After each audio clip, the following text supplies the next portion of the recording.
Hey, Zenia. Zenia, what's wrong? What? Oh, nothing. I just don't have enough money for coffee today. Why? What happened?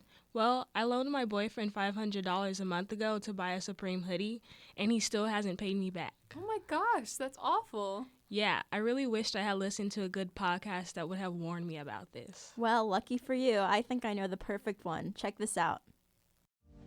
Welcome to Educashional. Educashional. A podcast for college students by college students about the basics of finance and how to survive in a world where money controls our lives.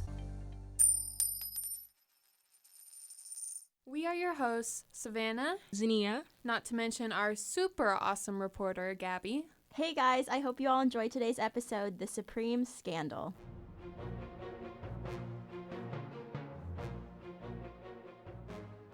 Today we're going to talk about how to handle money in your relationships as a young adult.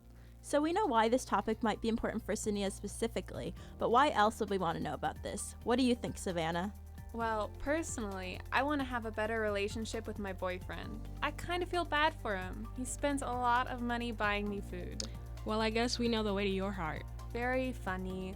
What about you, Gabby? Well, for me, now that I'm in college, I'm already stressing about paying off my student debt. I haven't taken any classes about money management, so I have no idea what I'm supposed to do. I'm going through a real crisis here. Like Zenia was just a few minutes ago, Exactly. right? So what are we actually going to find out? It's simple. How can you have a healthy relationship and not go broke at the same time? That doesn't sound very simple. I guess not, huh? To solve our not-so-simple problem, alongside our extensive research, we talked to a psychology expert to learn more about how love influences our decisions. To help out young adults like Zenia, today's episode is going to cover dating on a budget, having a healthy mindset in relationships, and the importance of being financially cautious while being under the influence of the love bug. So let's get started. To better understand this topic, let's focus in on Zenia's problem. This isn't the first time I've loaned my boyfriend money and not gotten paid back. It's starting to become a real problem. Why do you keep loaning him money? Isn't that what you're supposed to do for your partner?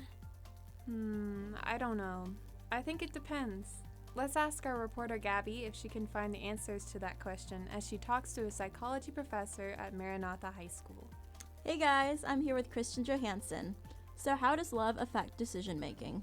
Well, I think that it can affect decision making in multiple ways, and it also depends on the love, if it is a healthy love relationship or an unhealthy love relationship. If you're in a healthy love relationship, I think that it's okay to make choices based on, your partner's needs, or discuss things with your partner and, make larger decisions together. I think that that's fine. Yeah. But also keeping in mind that sometimes decisions can't always be made together, and that if you love and trust your partner, those decisions, even if they're not necessarily making your life easier, if they are good for your partner, you trust in that and you try to support them through that. But in unhealthy relationships, I think that oftentimes we make decisions that force us to put ourselves aside and our needs aside. Right. And I think that when you start to notice that your decisions are always geared towards the need of your partner, and maybe that's not being reciprocated, and or those needs are actually hurting you, you have to sort of reevaluate and decide whether or not this relationship is actually healthy. It's so easy to feel obligated to give gifts or money to your partner, but it's important to think about yourself first. Well, that does make sense. I just didn't realize I was being taken advantage of. I shouldn't have been so trusting and ignored his money habits. Sometimes it's more than just your partner wanting money. It's often a byproduct of abusive relationships. Anne-Marie Conlon talks about just how severe the effects of the financial manipulation are in the Encyclopedia of Domestic Violence and Abuse. Conlon emphasizes that power imbalances in the relationship are used to exert control over financial decision-making. Typically, economic abuse leads to poverty within the relationship despite overall family income or assets. Those who are abused are treated like a financial drain, which leads to diminished self-worth. I didn't realize that it could have such a big impact on my life. I'm glad that it hasn't reached the point with my boyfriend. I wouldn't speak so soon. Be careful. According to a study done by Centers of Financial Security, Financial abuse is often the first sign of dating violence and domestic abuse. So here are a few warning signs that can help you recognize when you're being financially manipulated.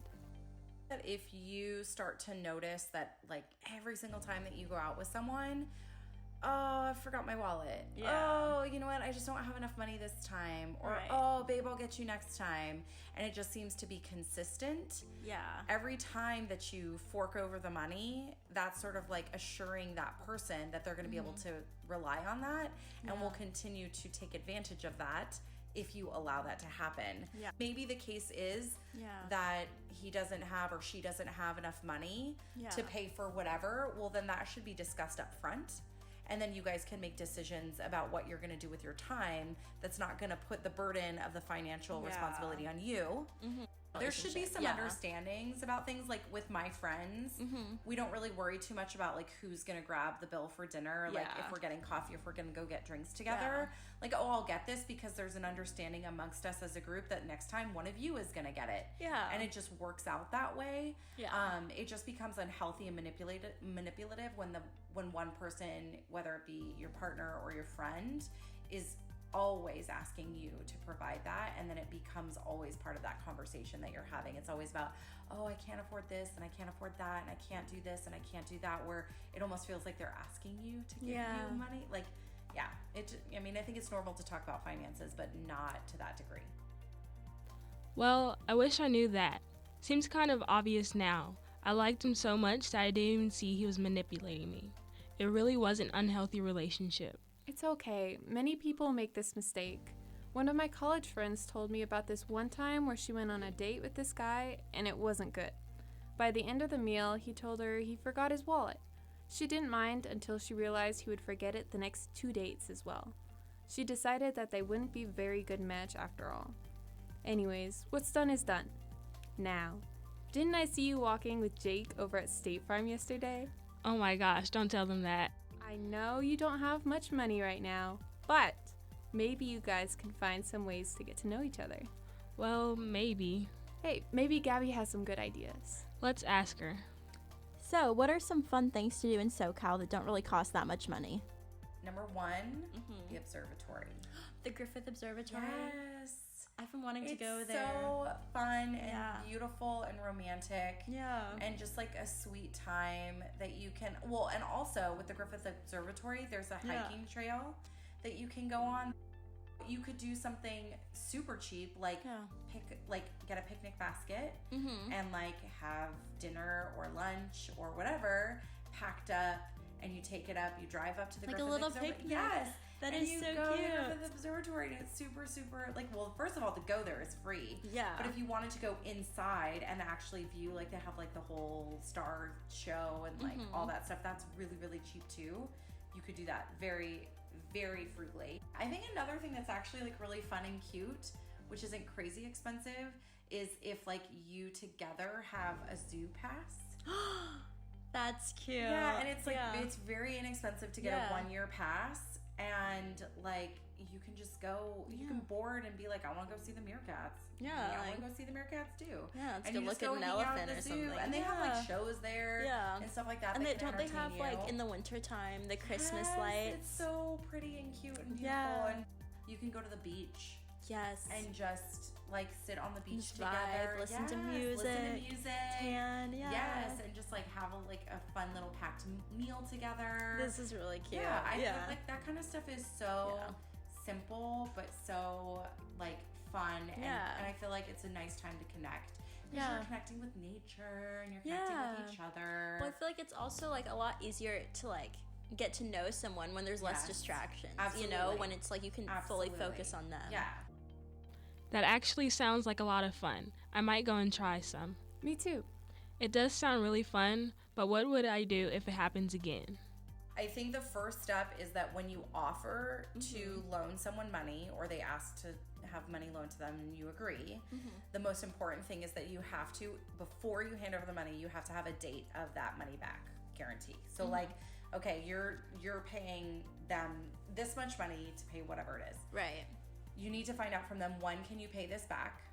And I would even be super cheesy about it and be like, okay, I'm going to put it in my calendar Like, pull out your phone, put it in your calendar, pay so-and-so back, and whatever works for you. If it's a lot of money and they can't pay you fully in one lump sum, you can say, okay, every month on the 15th, you're going to give me $100. You're going to give me $50. And let's put it in our calendars right now so that neither of us forget. And if you do that together from the beginning, it sort of sets up the expectation that come the 15th, if that money isn't there, it opens you up to say, hey, my alarm just went off on my calendar. Like, just checking to make sure everything's cool. Like, Venmo me or whatever you're going to do. And really, at the end of the day, if you are going to loan money, you have to be okay with asking for that money back. If you muddy the waters with your feelings, it's going to get awkward. Yeah. That's when it gets awkward. It's like, this is a business transaction. Yeah, I'm lending this money because I love you. Yeah. Like, that's why I'm giving it to you, because I care about you and I want to help you. But ultimately, money and finances can be tricky if you don't just address it. Just address it. It's fine. I expect my money back on this day, and if I don't get it, I'll call you. Yeah. So I think it's just, you need to be vocal about what you need. Very vocal. Yes, because if it's vague, you're never getting your money back. What would you have done differently in Zenia's situation, and how would you solve her problem? To solve that problem is to never wind up in that problem in the first place. And so I think that in any relationship, if money is going to become a part of a conversation, or if there's a need, like, okay, I need to borrow money for X, Y, or Z, you are going to serve yourself well and your relationship well if you have boundaries that are attached to that. So, for instance, I desperately need to pay my cell phone bill. Yeah. Can you loan me $100 this month? I'll get you back on this date, and they give you a specific date that they are going to pay you back, with the expectation that you are going to ask for that money when that time comes around if they haven't given it to you yet. Yeah. But it's for a cell phone. Yeah. I need $500 for a sweatshirt. Like, not really gonna be okay. Like, you have to have boundaries. When I knew either the date of payback was really, really far away or not possible at all, I communicated that as well. Yeah. Like, once or twice in my adulthood, I had to borrow money from my mom. Yeah. And I had to say, hey, listen, I need $500 and I'm not paying you back. Like, and if you can't do that, that's okay. But I just need you to know that I need this money, but I also will not be able to pay you back. Yeah. If you are the giver and you can give someone money and you say, hey, listen, don't worry about paying back. Yeah. Mean that. Communication clearly is key. Another college friend of mine had problems communicating in his relationship. When they went out not too long ago, his girlfriend offered to pay for her own dinner. But when it came time to pay the check, she admitted she didn't have any money on her. Instead of just being honest with him, she lied about her financial situation and assumed he was going to offer to pay. Handling money in a relationship is a tricky process, and it's inevitable that you're going to make mistakes. But going forward, just make sure to take precautions on where you put your money and what will be best for you.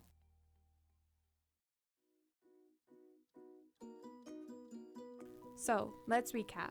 Number 1. Don't ignore your partner's money habits. Recognize if you're in a healthy relationship or not. Number 2. Don't let love guide all your decisions.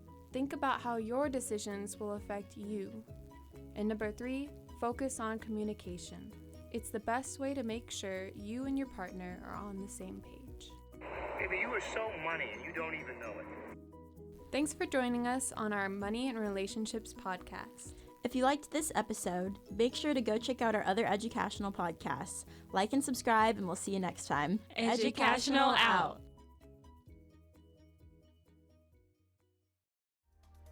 Educashional is a production by College One students at Pasadena City College.